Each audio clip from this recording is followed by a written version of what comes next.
Express news 24 ताजी बातमी ताजी चर्चा सर्व घडामोडींचा अचूक वेध घेणारं न्यूज चॅनल।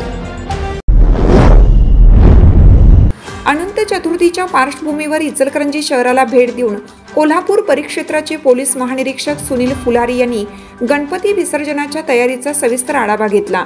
शहापूर पोलीस ठाण्यात झालेल्या आढावा बैठकीत जिल्हा पोलीस प्रमुख योगेश कुमार गुप्ता, अप्पर पोलीस अधीक्षक अण्णासाहेब जाधव, डीवायएसपी विक्रांत गायकवाड, पोलीस निरीक्षक दिलीप पवार यांच्यासह अधिकारी कर्मचारी मोठ्या संख्येने उपस्थित होते। या बैठकीत विसर्जन मिरवणुकीसाठी आखलेल्या मार्गाची पाहणी करण्यात आली। पंचगंगा नदी घाटावरची व्यवस्था, वाहतूक नियंत्रण तसेच कायदा व सुव्यवस्था राखण्यासाठी केलेल्या तयारीची माहिती आयजींना देण्यात आली। त्यांनी स्पष्ट निर्देश दिले की नियम मोडणाऱ्यांवर कठोर कारवाई होईल। विशेषतः डॉल्बी व लाईट संदर्भातील न्यायालयीन आदेशांचे उल्लंघन करणाऱ्या मंडळांवर गुन्हे दाखल केले जातील।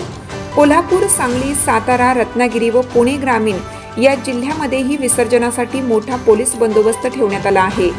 नागरिक व मंडळांनी प्रशासनाला सहकार्य करावे अशी विनंतीही यावेळी करण्यात आली।